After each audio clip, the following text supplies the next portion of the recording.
Hoy vamos a hablar más que todo de la logística internacional. Entonces uno ya empieza a hacer como referencia, oiga, esto es lo que hemos hablado del embalaje y todo eso, ¿sí o no? Sí, es parte de lo que hemos visto. Vamos a ver la importancia, las características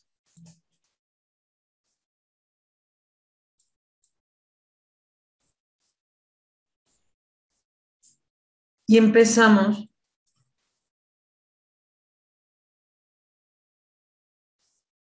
con que todo esto, después de todo lo que hemos pasado, ¿cierto? Todo lo que hemos hablado, y es abastecer a nuestro país, es abastecerlo.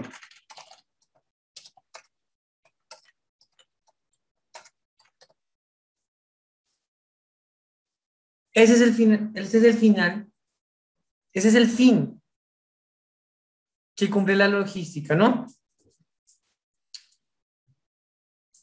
Todas las actividades que se hacen de forma eficiente, ¿cierto? Y optimizadas,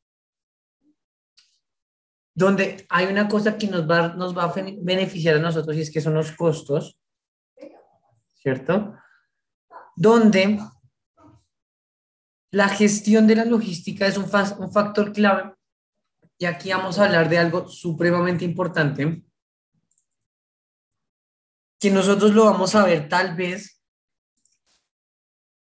ustedes lo hayan escuchado, en la Constitución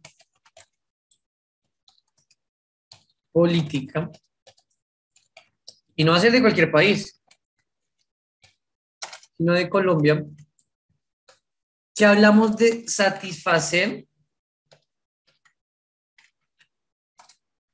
las necesidades del conglomerado. Por ejemplo, cuando nosotros hablamos de satisfacer las necesidades del conglomerado social, es cuando nosotros hablamos no solo de satisfacer las necesidades de una persona en particular, ¿cierto? Sino de hablar por todas las personas, sino es hablar por cada una de las personas que salen aquí. Entonces, miren que hoy vamos a centrarnos más en el término legal, nos vamos a ir por toda la parte constitucional, ¿cierto? Y ahí vamos a darnos cuenta que ahí es donde nosotros decimos, oiga, lo que nosotros hacemos, lo que nosotros hacemos, tiene que estar resguardado bajo una norma jurídica, ¿no? Entonces hoy vamos a irnos por la parte legal. Hace 8 días hablábamos sobre todo lo que podía hacer, todo lo que podía hacer eh, a nivel de embalaje, de lo que se tenía que pasar, ¿cierto? Por dónde tenía que irse, pero también teníamos que hablar si, por ejemplo, si, por ejemplo, cómo el derecho internacional económico establecía organizaciones, ¿sí o no? Entonces, si nos damos cuenta, aquí empieza a aplicar una cosa que se llama el derecho internacional económico, el DIE. Y es como lograr que las organizaciones económicas sean justas. Entonces, a nosotros hace 8 días hablábamos de que para muchos de nosotros era justo ciertas cosas, pero para otros no era tan justo, ¿no? Y hablamos del tema de la relación que tenía China y Donald Trump y todo el tema impositivo que pasó con el tema de cobrar, ¿no? Entonces se supone que esta organización va a ser justo la perspectiva, las cuales están asociados con muchos orígenes y el desarrollo de las relaciones económicas, pero sobre todo el DIE habla de los análisis que hacemos. Entonces, miren que aquí vamos a tener como un poquito más de historia y aquí tenemos que ser un poquito más jurisprudentes, irnos a hablar como si fuéramos o si tratáramos entre todo el derecho internacional económico y que nos dice que, ¿qué es el DI? Uno, es un sistema jurídico. Entonces, miren que lo primero que es que es un sistema jurídico. ¿Qué hace? Regula las relaciones internacionales. Regula las relaciones internacionales, muchachos. Entonces, miren que esto hace que el derecho internacional económico sea fuente. Entonces, ustedes de pronto van a escuchar esa palabra, de pronto cuando ustedes salen con sus amigos que sean abogados, hay una cosa que dice fuente de obligación. ¿Y qué es una fuente de obligación, muchachos? Una fuente de obligación es que genera primacía y legalidad. Eso genera primacía y legalidad, muchachos. Entre los cuales, como fuente de obligación, va a regular los infortunios o las desigualdades económicas internacionales. Entonces, si nosotros pensamos y nos vamos diciendo como, se supone que esto es justo, ¿cierto? Y que es una fuente de obligación, fuente de derecho, posiblemente,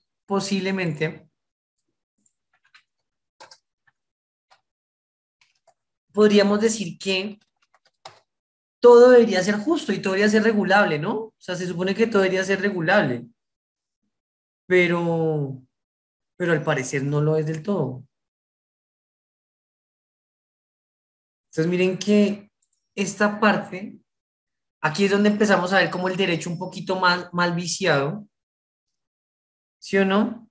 Porque se supone que podría ser como que es el derecho de las relaciones internacionales, pero también podría ser derecho a las relaciones internacionales económicas. Entonces, miren que aquí uno ya empieza a hacer suspicacia y decir, oiga, pero esto protege las relaciones o protege las relaciones económicas, ¿no? Entonces, miren que aquí empezamos a analizar un poquitico más el derecho internacional económico y nos empieza a mostrar cómo nosotros, cómo enmarcamos las perspectivas teóricas. Por una parte, el favor al comercio internacional, liderado por países del primer mundo, que promueve apertura de mercados, eliminación de barreras de libre comercio y que presenta políticas de liberación económica, ¿sí o no? ¿Cuál política de liberación económica conocemos muy actual todos? El Tratado de Libre Comercio, ¿sí o qué? Esa es la más. Pero también podríamos hablar del Tratado Transatlántico de Comercio e Inversiones, ¿cierto? Y, por ejemplo, también podríamos hablar del Acuerdo Transpacífico de Asociaciones Económicas. El primero que habla, liberación del comercio entre dos grandes poderes económicos internacionales, lo que son Estados Unidos y la Unión Europea. Y el segundo, el Transpacífico, pues el Pacífico, entonces uno imagina ese globo terráqueo donde puede estar. Y estamos hablando de Estados Unidos y Japón. De otra parte, muchachos, podemos decir que se ha avanzado en la liberación comercial que no necesariamente produce un desarrollo económico y bienestar social para el tercer mundo, sino para quienes promueven esa perspectiva. Entonces, para los que promulgan, por decirlo así, todos los desequilibrios en arena comercial. Ahora, ¿qué pasa? Colombia, a lo largo de los tiempos, muchachos, Colombia no ha estado ni ajena a los debates que se suscitan entre estas fuentes, pero ¿qué pasa? Actualmente, Colombia es miembro de la Organización Mundial del Comercio, que hablábamos hace 8 días, que es la OMC, y nos dice que ha desarrollado y permite evidenciar que hemos generado libre comercio. Así es, Andrés. Nos ha dicho que, oiga, usted puede tener en este momento soluciones a alguna necesidad, pero que curiosamente nosotros no usamos. ¿Sí o no? Las decisiones en materia de comercio internacional, muchachos, se escapan a veces ¿cierto? Pero se supone que si hoy vamos a hablar mucho del tema jurídico, podríamos irnos al decreto que les había hablado la vez pasada, 2293 del 2015, ¿cierto? Por el cual se dictan, muchachos, todas las medidas relacionadas con el comercio y constituyen analizar la postura de Colombia frente a todos los mercados. Ahora, este decreto hace que Colombia se globalice y se integre a los mercados mundiales con menores barreras comerciales. O sea, ¿qué quiere decir esto? Este decreto nos dice, oiga, Colombia ya no tiene que tener tanto pero para poder comerciar. O sea, ya, si antes era un problema para todo, pues ya Colombia no va a estar como con tanto tema. Ahora, el comercio internacional a través de este decreto redujo muchas cosas, pero lo más importante que redujo fue el arancel. Entonces, como que buscaron facilidades económicas, ¿sí o no? Pero, ¿qué pasó? Este arancel solo aplicó para el azúcar y el crudo. Y como muchos de nosotros, todos negociamos con el azúcar, ¿sí o no? A todos nos sirven esos aranceles. Pues ahí fue uno de los primeros errores que se estableció. Y es que esto podría ir hasta el 70%. Pero ¿qué pasó con los demás? ¿Sí o no? Entonces se tomó una decisión normativa que pareciera que careciera de trasfondo ideológico, donde, pues, oiga, es el libre comercio, pero usted solo me está dando porcentaje de descuento en dos cosas. El mundo no solo vive de azúcar y de crudo, vive de muchas más cosas. Ahora, esto hizo que fuera fuente de interés y cuando empezó el gobierno en el 2008, ahí estaba de presidente el señor Juan Manuel Santos, empezó y se metió con el acuerdo Transpacífico. Entonces, eso es mucha historia. Esto es historia jurídica, pero es historia que hace parte de nosotros. Y en esto fue, o sea, del 2008 al 2016 con él, con su reelección y todo. Y en ese contexto hizo la reducción del arancel. Y ahí se empezó a hablar de cosas que podían buscar, como otros tipos de acuerdos. Especialmente se tiene en cuenta que hay bastantes cosas en el mercado, no solamente el azúcar, aunque en ese momento, en el 2008, el azúcar era lo más acertado. Ahora, después, en el decreto, en este mismo decreto, muchachos, llegó el mismo TLC. Entonces, miren que ustedes van a decir, ¿de dónde salió el TLC? Decreto 2293 de 2015. Se generó un acuerdo de la OMC, que es el acuerdo sobre agricultura, ¿sí o no? Y eso, miren que empezó a generar aproximaciones al derecho internacional desde el tercer mundo, o sea, ya nos tienen en cuenta nosotros porque empezamos a hablar jurídicamente de cómo hacer unas normas las cuales favorecen, y aquí por fin alguien escuchó la voz,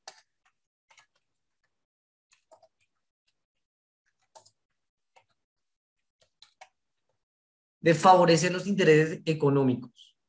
Ahora, cuando hablamos de que van a favorecer los intereses económicos, significa que nosotros íbamos a pasar con instrumentos arancelarios de poder. Es decir, que podríamos legitimizar el poder de tener el libre comercio y no que nos estuvieran subdicados a eso. Ahora, en primera instancia, muchachos, vamos a hablar que se generan distintos debates porque pues no era muy favorable en el gobierno de Santos hacer todo eso. Y aparte, acuérdense que estamos pasando por un momento muy importante a nivel jurídico de Colombia, ¿cierto? Algo que pasó y enmarcó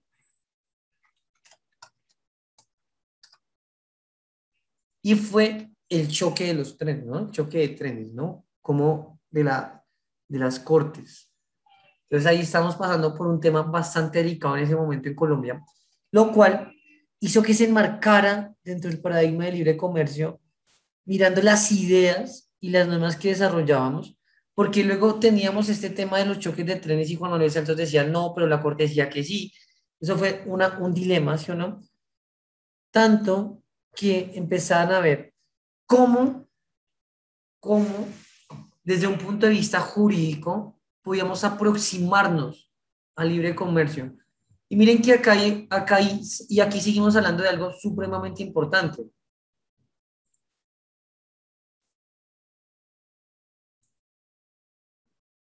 Satisfacer. Satisfacer las necesidades del conglomerado social. Miren que todo lo que hemos venido hablando, muchachos, ha sido parte de cómo un país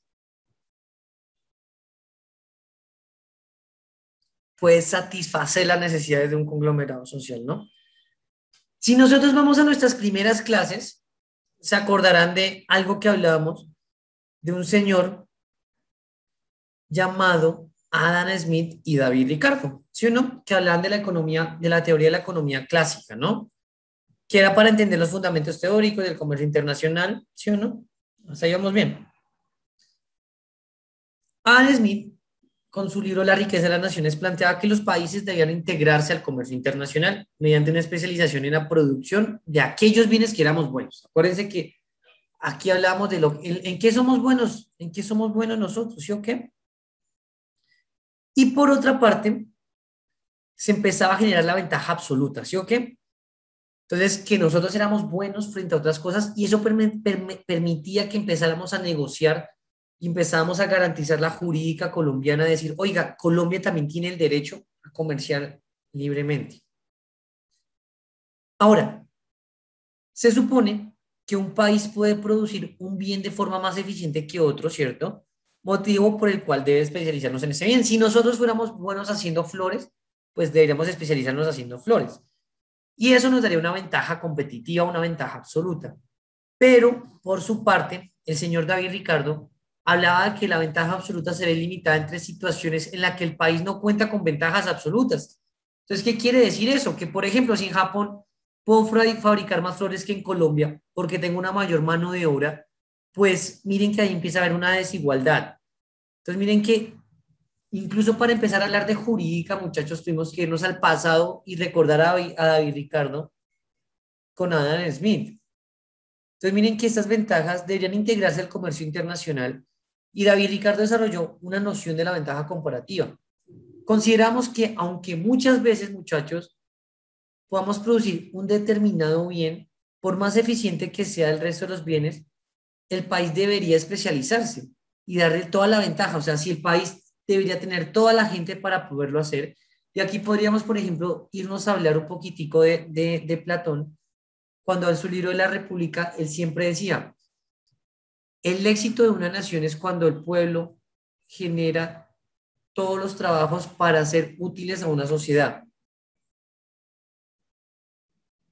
Decía un economista que los países tienden a disfrutar las ventajas en las que son buenas. Nosotros que disfrutamos mucho, el café, el aguacate, ¿sí o no?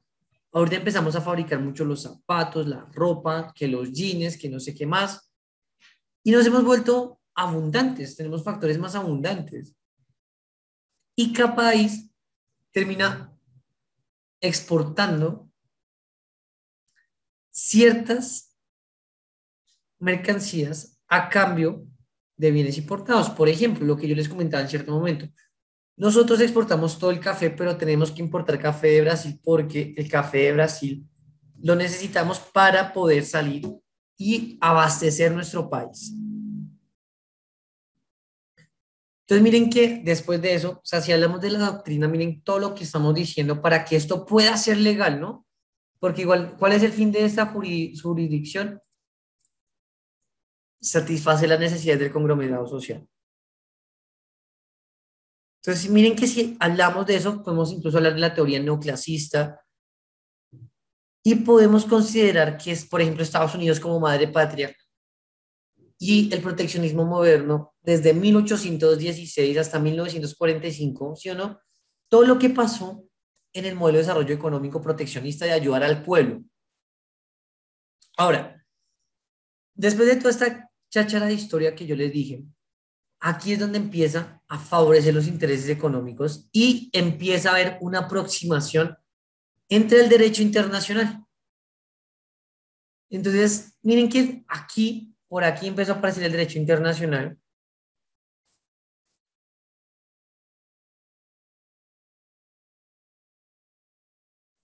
y empezamos a hablar de cómo esto cuestiona la normatividad. Entonces, miren que nosotros muchachos, hemos dado cuenta que tenemos que hablar de que los aranceles hacen parte de todo este tema, pero miren todo lo que ha tenido que pasar para poder llegar ahí. Miren, solamente de que tenemos que satisfacer las necesidades del conglomerado social es más que suficiente para hablar de la logística internacional. Ahora, ¿cuál es el objetivo de esta logística internacional a través de la historia? Uno, pues si logramos exportar más, pues significa que vamos a mejorar los niveles de servicio porque vamos a satisfacer las necesidades de todo el conglomerado social. Y en pocas palabras, ¿cuál es el objetivo de la logística? Se los voy a resumir en palabras cristianas. Empaque bien para que no se le rompa cuando usted lo esté enviando. Ese es el deber ser de la logística. Entonces, dense cuenta que eso hace que se generen diferentes inversiones, se generen menores ciclos de recuperación, ¿sí o no? Se genera una implementación adecuada de la estrategia logística. Pero miren que en este orden de ideas podemos conceptualizar críticamente el derecho internacional. ¿Por qué? Porque la naturaleza de este sería proteger, ¿no?, las asimetrías económicas, sociales y políticas entre los países, tal como sucedía en la época del colonialismo, por ejemplo. Pero el derecho internacional se supone que busca expandir los mercados del país, ¿sí o no? Obtener materias primas, generar trabajo para sus clases obreras, asegurar competitividad de las naciones, pero eso nosotros lo hemos dejado perder porque nos hemos, y en palabras más o menos sería que nos hemos ido como supeditando a lo que vaya a pasar. Entonces cada vez nos dicen algo y uno, sí, sí, señor. Y eso nos ha quitado historia. Pero por eso es que ya no estamos hablando de colonialismo, sino del neocolonialismo. ¿Por qué? Porque es que los intentos de promover el comercio empieza, y algo que nosotros habíamos visto era la buena gobernanza, ¿no? Decíamos que el derecho de libre comercio se materializaba a través de acuerdos jurídicos multilaterales o bilaterales, por ejemplo, en los que Colombia vincularon su parte. Entonces, lo que habíamos hablado, miren, todo el TLC estudiaron el acuerdo de los aranceles aduaneros y de comercio y generaron todo el acuerdo de agricultura, el TLC, estudiamos el acuerdo de Transpacífico, miren todos los acuerdos que hemos hecho por ahí por encima. Pero, pero dense cuenta que aquí están reconociendo que hay derechos en aduana. Entonces miren que podemos hablar de una fuente de obligaciones. Entonces, ¿qué podemos hablar aquí? De una estrategia logística que se produce como el incremento de las ventas a nivel internacional. ¿Por qué? Porque estamos siendo protegidos. Estamos dando medidas de salvaguardia, las cuales no pueden tener fines discriminatorios, pero aquí ¿qué empieza a ser la logística? Es decir, que deben ser proporcionales al daño causado y deben ser temporales. Es decir, que las medidas deben ser excepciones que permiten la protección de la producción nacional bajo unos parámetros de aplicación. Por ejemplo, cuando hablamos de daño grave, muchachos, pedimos que sea exige un estándar altísimo, siendo este el que se debe pagar. Y nosotros vamos mirando que hay acuerdos que pueden o no favorecer, ¿cierto?, el mercado, pero asimismo, podríamos establecer que en cualquier año o en cualquier parte, en cualquier momento, tenemos ciertos acuerdos que han generado, pero que nos favorecen unos más que a otros. Y aquí hemos perdido la visión del conglomerado social. Hemos hablado de una cosa que se llama la globalización, muchachos. Y como lo hemos dicho, son dos países que negocian. Son dos países que negocian, muchachos. O sea, básicamente es negociar. Ahora, miren que todo esto ha llamado la atención y nos ha llamado a decir que la finalidad es distribuir productos de una nación con otra. Pero ¿y qué pasa cuando los productos no llegan, sí o no?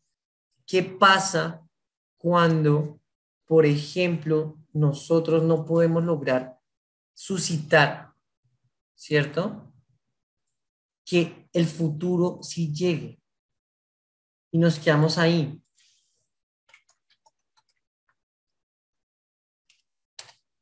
Entonces veamos cómo esas cosas, muchachos, van generando como ciertos problemas y va generando problemas a a nivel económico y no solo de un país, sino a nivel de que nosotros podemos mirar que ciertas cosas van haciendo la diferencia y eso va generando problemas o no económicos o problemas financieros y a su vez eso afecta, muchachos, las crisis económicas. Les voy a compartir rápidamente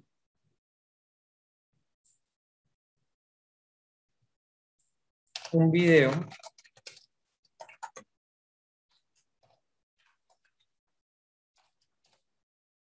sobre cómo una pequeña cosita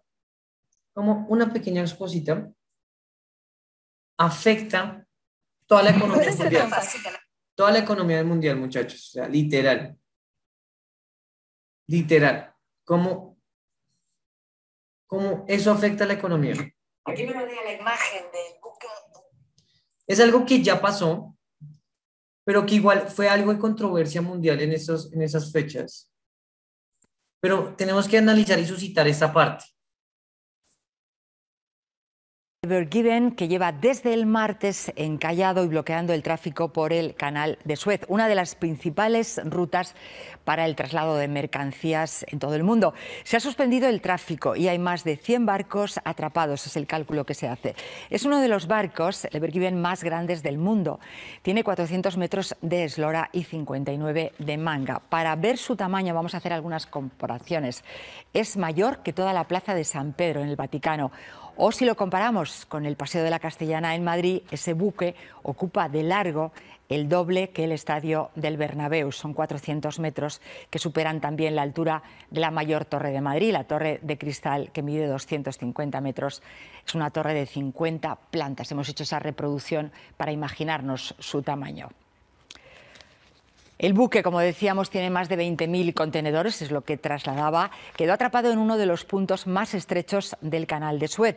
Hemos hablado con expertos en tripulación y nos han contado cuáles pueden haber sido las causas que han provocado que este buque quedara encallado. El carguero Ever Given cruzaba el canal de Suez camino del Mediterráneo en medio de una tormenta de arena.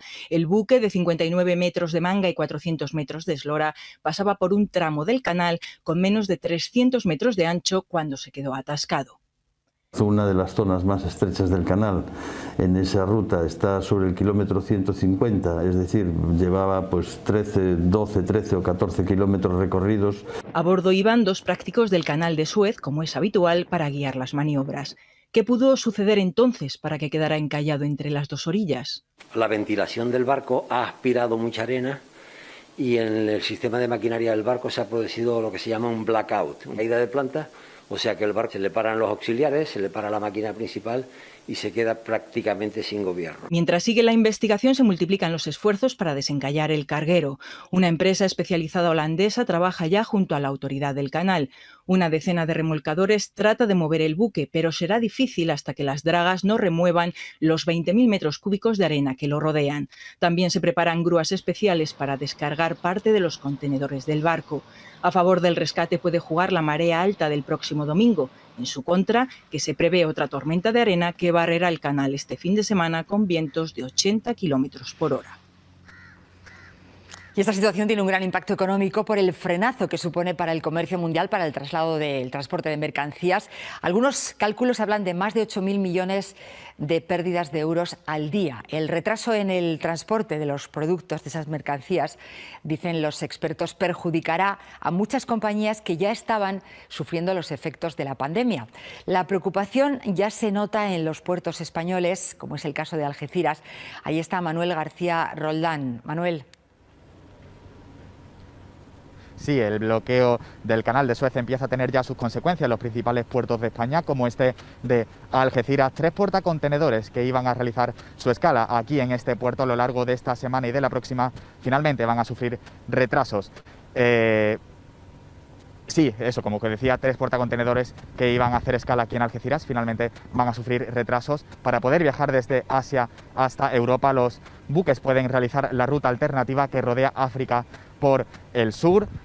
Aquí es donde el puerto de Algeciras entra en juego, ya que son 7 días más de viaje. Una vez sufren el desvío aquí en Algeciras, pueden continuar su trayecto hacia el norte de Europa y pueden hacerlo por el mismo océano Atlántico. Al puerto de Algeciras tienen previsto llegar algunos de los cargueros que están atascados en el canal de Suez y les preocupa cuánto se retrasarán. Por cada hora que esta ruta comercial está bloqueada, se impide el paso de mercancías valoradas en unos 350 millones de euros y por cada día de cierre se paralizan unos 8.300 millones de euros en productos, según expertos. Presenta unos retrasos y una ruptura en la cadena logística. Por tanto, desde el punto de vista tanto del consumidor como también de las cadenas de montaje, pues precisamente van a sufrir retrasos. Retrasos de los que ya están avisando las compañías de transporte a las fábricas que reciben mercancías utilizando esta ruta. La alternativa, cambiar de camino. En lugar de utilizar lo que es el Mediterráneo, el canal habitual, canal de Suez, pues buscarán la alternativa, en principio a través del Cabo de Buena Esperanza, que es más tiempo de navegación, son aproximadamente unos 7 u 8 días. Las empresas cargadoras piden transparencia a las navieras y que expliquen cuál va a ser el plan para traer las mercancías. Cuando lleguen al estrecho de Gibraltar van a saltarse escalas las navieras y van a evitar puertos españoles y del Mediterráneo o van a ir directamente a los puertos del norte de Europa. Y entonces, ¿cómo rescataremos la mercancía? Abrir el paso costará días o semanas, pero después, avisan, se producirá un cuello de botella que se notará durante meses en los principales puertos y que sufrirán las empresas, sobre todo las de textiles, muebles, electrónica y las que usan plásticos.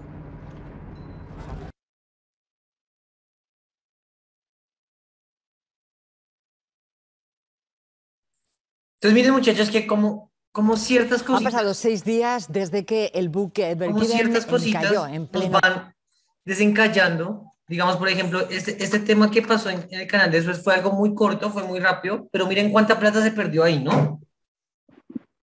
Y miren que la finalidad, se supone que la finalidad de una nación es distribuir productos a la otra, pero ¿cuál fue la solución de ellos? Enviemos por otros lados. Ahora, ¿qué es lo que pasa? El que más pierde ahí es Egipto. Bueno, y los otros países, ¿saben por qué? Porque es que cuando ustedes envían por ahí, por el canal de Suez, ustedes se recortan un jurgo de kilómetros que más o menos equivalen a 4 días. Pasando por ese canal, usted se dura 20 minutos, media hora, pero cuando usted no puede pasar por ese canal se demora casi 4 días. Entonces imagínese cuánto tiempo usted está perdiendo. Entonces se supone que esto iba a generar que afianzáramos las relaciones comerciales a niveles global con la gente. Pero miren que muchas veces esas cosas no las vemos reflejadas. Ahora, empezamos a hablar del transporte multimodal. Dijimos que hablamos de los transportes marítimos, aéreos y terrestres, ¿verdad? Pero miren que en este orden de ideas, muchas veces los mandatos o las organizaciones económicas deben ser reversados para que se adapten con mayor facilidad a las transformaciones constantes del sistema económico. Miren, por ejemplo, que el canal de Suez, nadie estaba preparado para ese canal, nadie estaba preparado para que se fuera a bloquear, nadie. Y eso hace que se generen perspectivas en el derecho internacional. Ahora, debido a la naturaleza que se presenta en eso, ¿cierto? Se defiende la necesidad de tener perspectivas y poder justificar los análisis acudiendo a diferentes motivos. Por ejemplo, el desarrollo del orden económico internacional debería ser uno de esos, como esos pilares. Pero miren que cuando esas situaciones pasan, lo primero que buscan es como ayudemos al que lo necesita, pero los otros se pueden estar perjudicando, ¿sí o no? Y eso hace que se generen aspectos relevantes y sencillamente países desarrollados no generen interés económico y eso haga que nosotros participemos en formaciones políticas y públicas fundamentadas en intereses económicos. Y muchas veces estos mismos intereses económicos hace que se estandarice un proceso. Entonces miren que la cadena es el suministro necesario para cumplir con estándares internacionales, ¿sí o no? Y se supone que debemos estar al tanto de las regulaciones y que eso se centra básicamente en el estudio del problema, muchachos. O el gerente de operaciones, ¿qué hace desde la óptica del derecho internacional económico para identificar el problema y la importancia y la efectividad que tiene que darle? Lo cual muchas veces argumentamos que los mandatos que tienen, y los mandatos no solamente los gerentes que estandarizan el proceso, sino hablemos de los mandatarios como los presidentes, ¿sí o no? Pueden dejar de adecuarse a las necesidades y no ven el reto internacional actual. En este orden de ideas, muchachos, podemos decir que las organizaciones económicas tienen mandatos definidos. ¿Por qué? Porque es que ya los tratados están constituidos. Entonces, la estandarización ya está construida, muchachos. Entonces, por ejemplo, podemos decir que las organizaciones no siempre se mantienen al límite, pero en materia de comercio, hay varias organizaciones que durante los últimos años se han atribuido contar con los mecanismos idóneos para tratar este tema de estandarización, aunque muchas veces tengamos ciertos inconvenientes y otras veces no haya ningún problema en las aduanas o tengan problemas en las plataformas logísticas. Miren que la estandarización es muy sencilla en cuanto a eso, ¿no? Es muy clara. Ahora, cuando hablamos del embalaje y el etiquetado, pues muchachos, creo que su nombre mismo lo dice, ¿no? Guárdelo bien para que no se rompa. Y si es de vidrio, si es de porcelana, pues recuerde ponerle un papel periódico para que se empaquete bien. Claramente no significa que eso vaya a ser así, por supuesto que no. Pero es una forma coloquial de decir las cosas. Y es una forma en la que podemos decir, muchachos, que las mercancías deben estar correctamente embaladas. Ahora, la perspectiva en los estudios sociolegales, en la perspectiva de los sociolegales, facilita la comprensión de esto. Entonces miren que si es bien clara la noción que la aplicación de las normas internacionales es para todos los estados que dependen del consentimiento, ¿sí o no? Pues muchachos, es el marco de estudio sobre lo cual se está bien y lo cual está mal. Entonces miren que aquí podemos ver que la logística internacional genera un vínculo, ¿sí o no? Es un vínculo entre el derecho y entre quién más creerían. Yo diría que entre el derecho y la sociedad. Porque ¿cuál es el fin del comercio internacional? Y como lo hemos dicho desde el principio de esta charla, es satisfacer las necesidades del conglomerado social. Miren que todo lo que hemos hablado es básicamente ¿cómo hace el pequeño gran Estado para para poder satisfacer las cosas a las personas? Entonces miren que muchas veces, nosotros no hacemos el estudio para entender la norma y eso hace que los aspectos fundamentales sean de poco entendimiento entre el derecho y la sociedad. Ahora miren que la justicia dentro de este derecho está muy vinculado con temas como con el desarrollo, las expropiaciones. Recuerden que acá hay un tema ilegal que hablábamos, un tema de lavado de activos, ¿sí o no? Hay que englobar esa justicia y la equidad, pero para ello debemos analizar todas las normas que satisfacen una justificada distribución de los costos entre los estados. Y miren que el embalaje y el etiquetado hace que eso se trate de medir de cierta forma, ¿sí o no? Para abordar la relación entre justicia distributiva. Ahora bien, si retomamos lo relativo, muchachos, sobre los puntos de vista de que, oiga, pero eso está bien y esto no está bien, ¿qué debería tomar yo? Pues deberíamos tomar las normas y obligaciones internacionales, aunque bien o mal estén dadas, son las normas que nos obligan a manifestar su consentimiento. Porque las normas están hechas para eso. Como dirían no los congresistas, pero sí el recinto donde ellos viven, porque ellos se la pasan allá echando chismes, ¿sí o no? Y tomando decisiones. En el techo del Capitolio hay una frase que dice, sed lex, dura lex. La ley es dura, pero es la ley. Y esto hace que, como elemento asociado al proceso de creación de las normas y obligaciones internacionales, los estados se obliguen a frecuentar todas las legitimidades y los supuestos de aplicación. Ahora, nosotros debemos ver que hay una gobernabilidad, muchachos, en las organizaciones económicas y el sistema internacional actual es indudablemente una expansión de la democracia como modelo político predominante en cualquier estado. ¿Por qué? Pues imagínense ustedes son un país, imagínense todos ustedes son Colombia y cada uno es mandatario y ustedes mandan sobre Estados Unidos, sobre Japón, sobre Rusia, sobre Europa, pues eso hace que las organizaciones económicas y las organizaciones internacionales deban ser objetos siempre de reforma, porque recuerden que la gente no está contenta con el poder y eso hace que nosotros generemos diferentes medios de transporte. Entonces miren que aquí ya empezó el transporte de la larga distancia y eso hace que haya sido consecuencia de una creación de organizaciones para llegar a un producto origen. Miren que si no fuera por el canal de Suez, hubieran otros canales, por ejemplo, tenemos uno muy puntual que tuvimos nosotros que perdimos, que fue el canal de Panamá, ¿sí o no?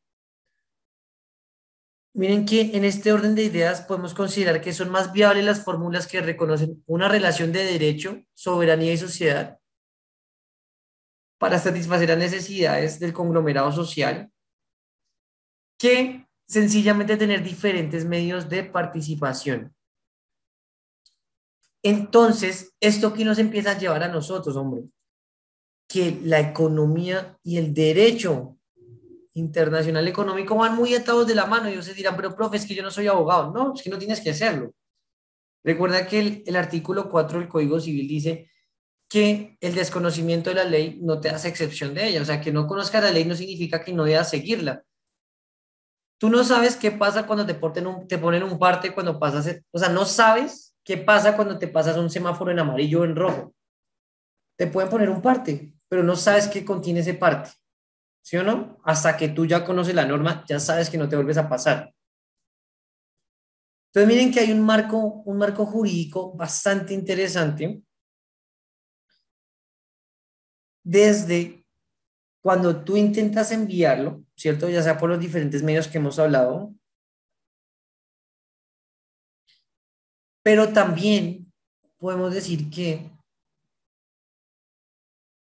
aparece algo que es el almacenamiento y se realiza únicamente en el país de destino y a veces es necesario almacenar ciertas mercancías, aunque cuando las almacenemos cuesta más y de ahí va a aparecer una cosa supremamente importante que es el FMI.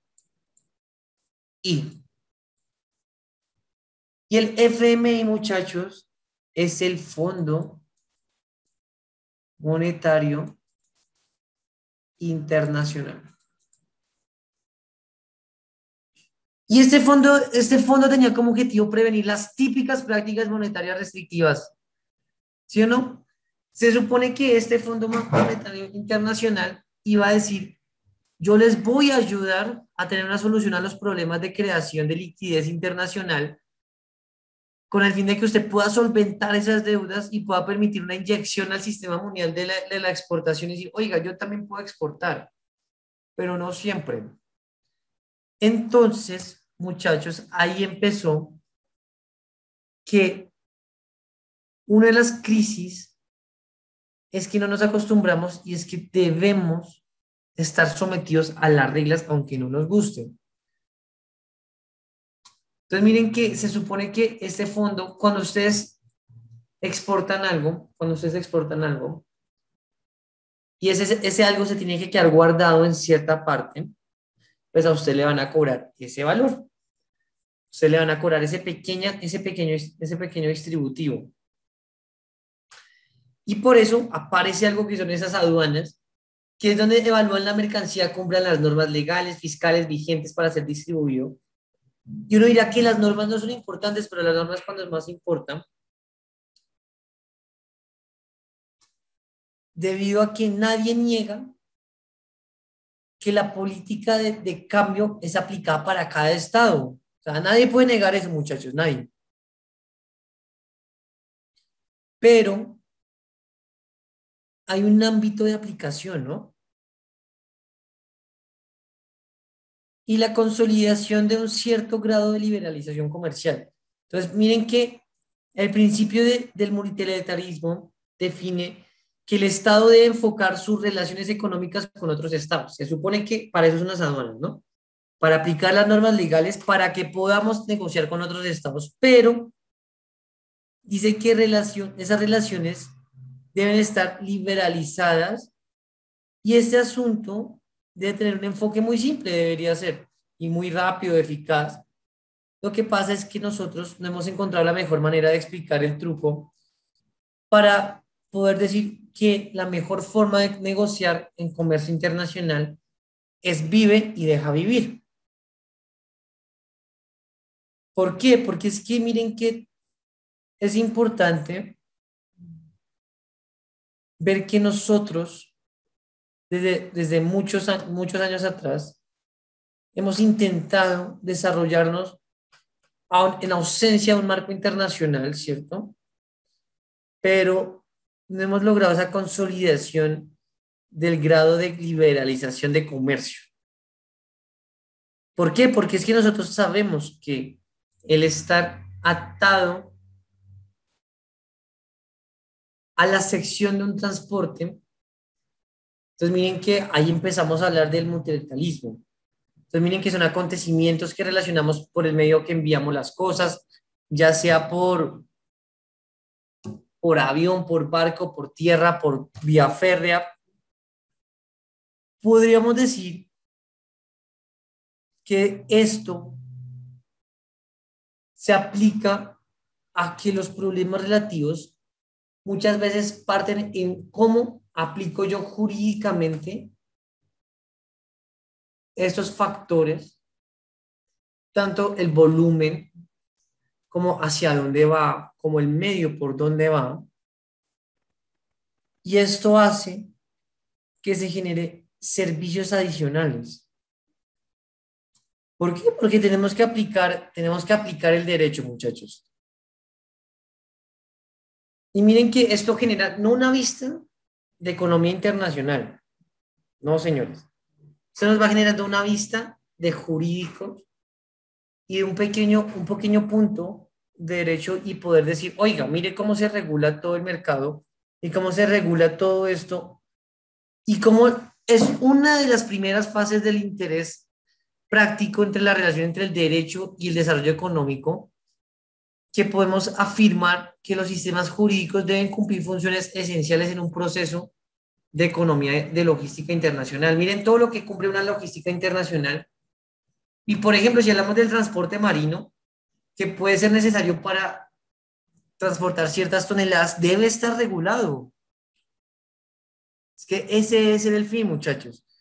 Los derechos de propiedad, los contratos, todo eso, genera olas de desarrollo. Ahora, miren que si nosotros, por ejemplo, empezamos a irnos un poquitico más y hablamos del transporte terrestre también, por ejemplo, que dicen que su misma forma lo dice, ¿no? Entrega puerta a puerta. El transporte aéreo ya habíamos visto que era rápido, sin embargo es costoso. El transporte férreo depende de la disponibilidad del servicio y por dónde vaya, ¿no? Recuerde que por todas partes no hay todo. Uno tiene que identificar las necesidades del consumo. Por ejemplo, miren, si nosotros nos vamos a Colombia, teniendo en cuenta todo lo que pasa, uno podría hablar de la Constitución Política en su capítulo 8, ¿sí o no? Que habla de las relaciones internacionales. Entonces, ¿cuáles artículos son importantes tener en cuenta? Y hay los artículos que vamos a revisar puntualmente. Va a ser el artículo 224 de la Constitución Política. Y miren que si buscamos ese artículo, habla de la validez de los tratados. Entonces, ¿quién debe aprobar los tratados? ¿Quién es el único organismo que se encarga de aprobar o no aprobar las leyes aparte del presidente? Pues imagínense que es el Congreso. Sin embargo, el presidente también podrá aplicarlo, los tratados de naturaleza económica y comercial, pero si el Congreso no lo aprueba, pues no hay nada que hacer. También vamos a revisar, muy bien, Víctor, sí señor, el artículo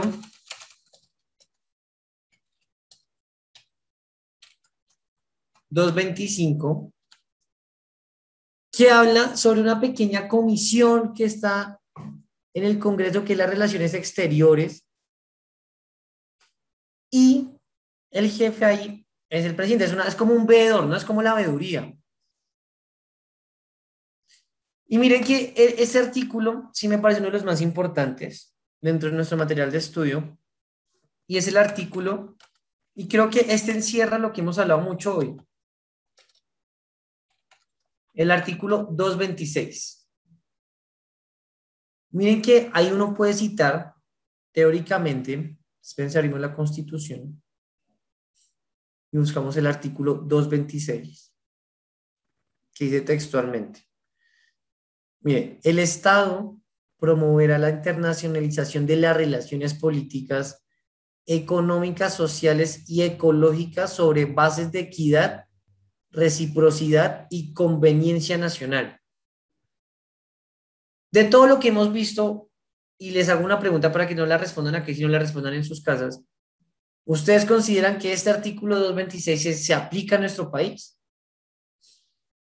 Cada uno puede hacer su juicio de valor, y aquí uno no tiene que ser abogado para saber la respuesta, porque eso uno tiene que proceder, ¿no? O sea, debería tener bases de equidad, reciprocidad y convivencia social y conveniencia. Pero ¿ustedes creen que eso pasa dentro de nuestro país? Y para suscitar y cerrar esta parte jurídica, el artículo 227 nos pesa aún más lo que nos dice el anterior, ¿no? Porque el artículo 227 nos dice: oiga, el Estado promoverá la integración económica, social y política con las demás naciones y especialmente con los países de América Latina y del Caribe, mediante la celebración de tratados que sobre bases de equidad, igualdad y reciprocidad. Miren esas palabras, ¿no? Igualdad, equidad y reciprocidad. Cuando uno revisa,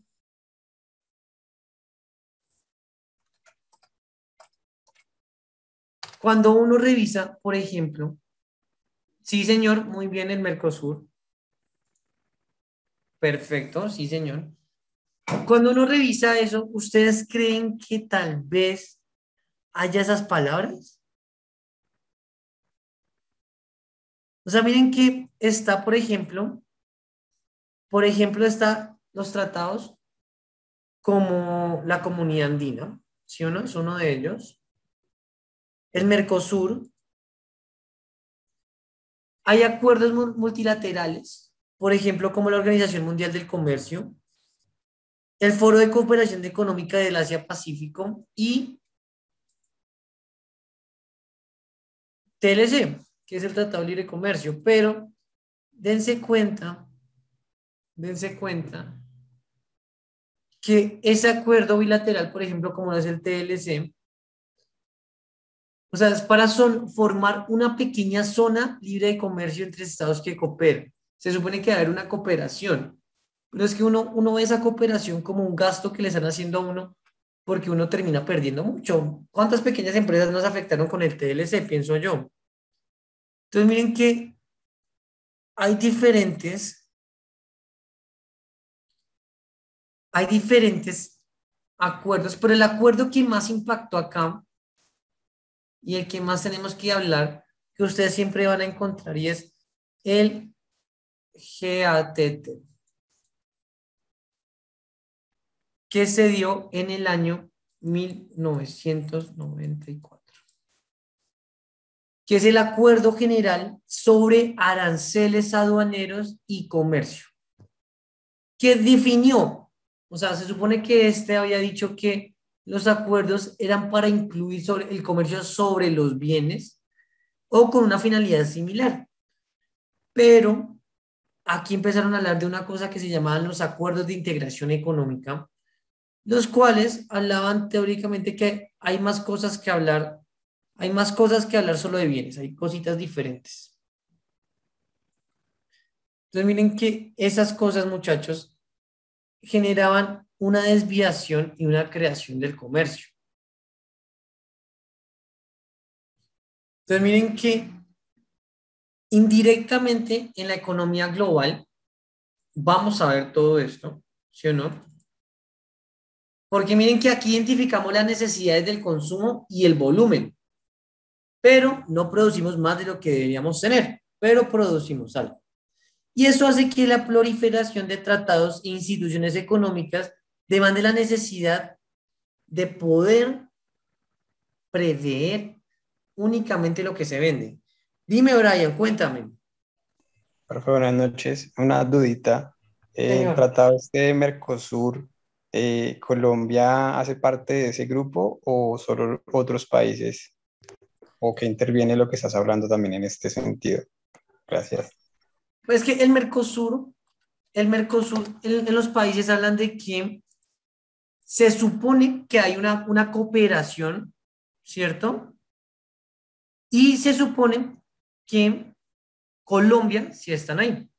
El Tratado de Mercosur es un mecanismo de integración económica y comercial, creado para que tú puedas negociar con todos los países de América Latina. Todos somos América Latina. Está Paraguay, Bolivia, Perú, Chile, ¿cierto? Pero no están, digamos, por ejemplo, Argentina y eso no están. Argentina, Brasil, Venezuela se salió. Si no se acuerdan, Venezuela, después de que llegó Maduro al poder, Venezuela se retiró. Y hacia esto era que Colombia puede participar en distintas instancias políticas y reuniones temáticas, pero ¿para qué? Para el ámbito político, comercial, para que puedas suscribir acuerdos de contemplación económica. Significa que no sencillamente tú hagas caso en lo que tienes que hacer como país, sino que también puedes dar opiniones y puedas dar diferentes instancias en el mercado. Mercosur ha sido importante en medio de todo para Colombia, Mira que el Mercosur, muchas veces en la vida personal y todo, la mejor forma de tener éxito es con contactos. La vida se mueve con muchos contactos. Así también funciona nuestro país. Entonces, mira que Mercosur nos ha funcionado, ha generado acuerdos, ha mejorado ciertas contemplaciones económicas para Colombia. Entonces, mira que, por ejemplo, con eso podríamos decir que, mira, en el 2017 se aplicó Colombia y Argentina, también se aplicó Colombia-Brasil, Colombia-Uruguay fue en el 2018 y en el último hemos tenido Colombia-Uruguay. Entonces mira que eso ha hecho como que se genere un acuerdo comercial y que represente una oportunidad de acceder a un mercado diferente donde tú puedes llegar a diferentes consumidores y mejorar el PIB. Y eso se supone que cuando uno entra a ese tipo de convenios, se supone que lo que debe pasar y lo principal es que tú al poder exportar más como con más libertad y no tanta opresión y tanto que te estén amarrando, puedes mejorar el PIB de tu país, cosa que no nos pasó a nosotros. Pues en este último trimestre creo que sí mejoró un 2% si no estoy mal. Si miramos los indicadores, podemos revisar si sí, si no. Pero miren que todo esto hace procesos de logística. Ahora, ¿por qué tienen que ser importantes todos los tratados? Porque miren que hay mercancía que se tiene que quedar guardada, muchachos. Hay mercancía que nosotros decimos tiene que guardarse y esa posición tiene que ser ocupada y tiene que ser pagada. Imagínense ustedes que tienen 3 containers y los tienen que guardar 2 semanas. Imagínense cuánto le va a costar a usted esas 2 semanas. Eso es un jurgo de plata. Entonces miren que eso hace que generemos un descargo de la misma posición, ¿no? Y si empezamos a mirar como más hacia el fondo en el comercio internacional, se generan como muchas estadísticas coyunturales. Y eso nos hace pensar cómo es la actualidad del comercio exterior colombiano, ¿no? Aunque, miren que entre chiste y chanza, Colombia se encuentra como en la actualidad, como en un momento destacado, porque ha venido como obteniendo ciertos logros en cuanto a la internacionalización de su economía. O sea, ya nos hemos dado como a conocer un poquitico más y hemos negociado más en la participación, digamos, de políticas y acuerdos internacionales. Entonces, por ejemplo, lo que me preguntabas de la Mercosur, mira que eso nos ha funcionado como para dar esos pinitos de acuerdos, generando y promocionamos la inversión extranjera. Uno de los errores, por ejemplo, que aquí cometimos, bueno, que no cometimos nosotros, sino cometieron por nosotros nuestros mandatarios, fue alrededor del 2010 cuando empezaron con el tema de la minería de carbón, que nosotros vendimos ciertos terrenos a los extranjeros, tal cual, Víctor. Entonces miren que este estado aduanero, el cual hemos conocido en diferentes momentos, porque todo esto podríamos reducirlo a algo tan sencillo como un estado aduanero, y que la inversión de empresas extranjeras en Colombia, por ejemplo, ha tenido una tendencia buena, mientras que, por ejemplo, si nosotros vamos a hace 20 años, hace 30 años, pongámoslo, más o menos ingresaban 1.400 millones. En Colombia ahorita están ingresando por lo menos 13.000 millones. ¿Dónde están esos 13.000 millones? No sé, no tengo la menor idea. Pero que ingresan, ingresan. ¿Dónde estarán? No lo sé. Pero miren que hemos mejorado los ingresos en las exportaciones desde 2013. Entonces, eso ha generado como ciertos valores agregados, ¿no? Dime, Víctor, cuéntame. Compañeros, profes, buenas noches. En un proceso que yo conozco, que yo lo trabajé hace ratico, hace como 10 años, que es la exportación de banano, y que Colombia lleva más de 100 años o alrededor de 100 años exportándolo. Ujú. Se maneja mucho el trueque. O sea, yo saco banano, pero ¿qué necesito yo para el banano? Por ejemplo, algo tan sencillo como el cuchillo. Busco quién me trae el pino canadiense y aunque yo soy productor de acero, el acero me lo hacen en otro lado y otra persona me lo ensambla y me da los cuchillos para cortar esos gajos de banano. El plástico tampoco se hace aquí, eso se va también por intercambio. El cartón viene de Costa Rica, el cartón en que se saca el banano es costarricense, también hay un intercambio con ello. Entonces, como una especie de trueque, de que yo igual saco banano, pero ciertas cajas me cubren los insumos de que yo me suplo de las otras naciones. Y luego es ese proceso porque lo conozco, porque en el Urabá, las dos, hay eso. Hay una De compañía acuerdo. que trabaja acá con las uñas, que es la Univan, y Banacol, digo, Banacol es el que trabaja con las uñas, Univan sí posee más recursos porque tiene más accionistas del exterior y se maneja más recursos para todo lo que necesita porque es un puerto húmedo. Pero tienes toda la razón. Mira que ahí tú estás poniendo todo el tema del comercio en plena acción.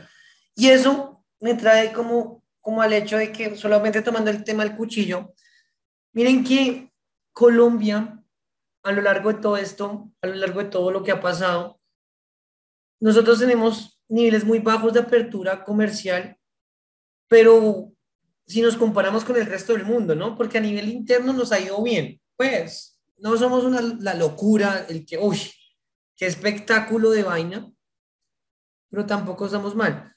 Ahora, miren, les traigo la siguiente reflexión y pues cada uno tome y haga el análisis que le parezca más conveniente. En el año 1994, Colombia alcanzaba el 21% del PIB, del Producto Interno Bruto. A 2020-2021, el PIB está al 22% aproximadamente. Es decir, que en casi 30 años no ha pasado mucho, ¿no? O sea, miren, 30 años y pasó el PIB del 21 al 22. Y eso que en el 2021, en el 2020 caímos como al 19. Ha sido algo estable, así es. Entonces, miren que uno puede ver dos puntos muy, muy críticos, ¿no? El primero, venga, 30 años y no hemos hecho nada con el PIB. Pero otros dirán, otros economistas dirán, ¿por qué dice que no hemos hecho? Hemos sido estables. Miren, por ejemplo, el PIB de Uruguay o Nicaragua. Uf, ese PIB es de locos. El PIB de Uruguay, no sé si les conté, si no se los traigo a colación, pero el PIB de Uruguay y el de Nicaragua son igual de grandes al PIB de Bogotá. Así de grandes. Entonces, miren que son variables completamente importantes y decir que nos ayudan a tener resultados que nos muestran. Ahora, ¿qué también podemos decir frente a todo ese tema? Miren, las exportaciones presentan dificultades para reactivarse ahorita, a pesar, muchachos, de que el peso se ha devaluado. Miren que nuestra moneda va como así. El dólar va subiendo y nuestra moneda va bajando, pero aún así, pasar del 21 al 22 en contra del mercado no está mal. Tenemos un pequeño problema en la canasta exportadora, casi el 70% solamente se está saliendo, pero saben también que ha pasado mucho. Otro elemento que influye muchísimo es la concentración de nuestra canasta, es que el mercado de Venezuela fue uno de los principales socios comerciales que tuvimos. Entonces fue uno de los principales, eso fue uno de los principales como contribuyentes que tuvimos. Y después de lo que ha pasado con Venezuela, claramente nos devaluamos un poco más porque perdimos uno de los socios comerciales más grandes que teníamos. Y eso no lo hemos podido al día de hoy recuperar. Ahora, el último factor que complica el panorama de exportaciones es que la demanda externa, muchachos, no está muy fuerte. Entonces, miren que los commodities de nuestra canasta tradicional, acuérdense cuando vimos el mercado, ¿no? Cuando vimos la bolsa de valores. Pues no ha generado muchos cambios y todo muestra que estamos en un problema de comercio. ¿Por qué? Porque tenemos algunos retrocesos y hemos tenido dificultades, hemos tenido decisiones difíciles, por ejemplo, el paro que hubo hace poquito, eso afectó bastante, bastantes cosas afectan el mercado. Entonces, miren que hemos crecido, pero no del todo. Por ejemplo, ustedes sabían que del TLC, del Tratado de Libre Comercio, el país diría, no, ustedes pueden sacar el 100% de todo. ¿Ustedes saben cuánto porcentaje se está sacando uno de beneficencia como país? Del 100%, solo estamos sacando el 64,9%, muchachos. ¿Dónde está todo? Así es, Andrés. Las diferentes alzas y las bajas del mercado hacen que lleven a eso. Por esa razón es que nosotros en esto nos volvimos especuladores, porque debemos identificar medios de transporte que nos ayuden a reducir manejos de carga y descarga y conozcamos las mejores formas de estivar las mercancías. Por eso es que uno debe saber guardar las cosas bien, muchachos. Porque miren que las estadísticas de exportación no fueron las mejores. O sea, y por ejemplo, si nosotros nos vamos a hablar de las perspectivas que ha pasado tras la pandemia, ¿sí o no? Miren, año 2019, ya estábamos más o menos como medio azotaditos. 2020, paró el comercio nacional. O sea, eso fue un golpe duro, no crean. ¿Sabe cuánto perdimos en el mercado? En ese mercado perdimos el 13%. Entonces cayó muchísimo. Pero perdimos más. O sea, eso fue como el escenario. Eso dirán, pero profe, el 13% no es nada. Pero es que en todas las exportaciones del año, nosotros caímos el 52%. Después, en mayo de ese mismo año, el 2020, caímos el 40% y en junio el 26%. O sea, fuimos como mejorando. Pero igualmente nos fue durísimo. Entonces, miren que después sacaron una guerra comercial con China, ¿no? O sea, llegó Donald Trump y cogió y desde con China que los impuestos, que no sé qué más. Y eso fue una oportunidad para Colombia porque generamos cercanías geográficas y poseemos ciertos negocios ahí. No fueron los mejores. Pero vean que eso fue como ciertos valores de cambio que van haciendo como en todo el tema, ¿no? O sea, miren que eso va generando como valores agregados y va mostrando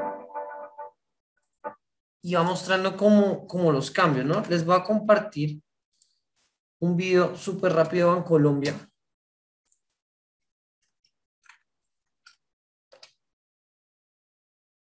Puede ser tan fácil ganar. Para que veamos a Colombia, las oportunidades de comercio internacional tras la pandemia. Entonces vean que con eso, muchachos, uno dice como que el mercado sí tuvo cambios y aunque mucha gente nos dé como duro, podemos identificar que estamos en el momento justo y queremos mejorar ciertas cosas en cuanto a los atrasos, a las maniobras, a todo, ¿no? Y ubicar los puntos de redistribución. Mire cómo el mercado, como el comercio internacional en medio de la pandemia se modificó y se adecuó al mercado, ¿no? O sea, se adecuó a lo que nosotros buscamos y a lo que nosotros queríamos. Que el mercado se digitalizó, yo me digitalicé también con el mercado y no me quedé atrás. Miren que aquí con esto cierro nuestra charla, donde digo que ubicamos los puntos de redistribución de las mercancías al fin de no hacer viajar más de lo necesario las mercancías de los clientes. Es decir, que encontramos las oportunidades de comercio internacional tras la pandemia, tras de unas normas jurídicas que hemos visto, ¿sí o no? Tras de que hemos visto todo lo que aprendimos el día de hoy con el derecho internacional económico y toda la norma jurídica que nos cobija y el capítulo 8 de la Constitución Política de Colombia, nos damos cuenta que aún así nos estamos reinventando el mercado económico, ¿no? Con eso dejamos nuestra charla hasta hoy. Les deseo una feliz noche para todos y nos vemos dentro de 8 días Pasen ustedes todos una muy buena noche, que descansen muchísimo y nos vemos la próxima clase. Listo, muchas gracias, profesor. Hasta mañana. Hasta mañana, muchachos.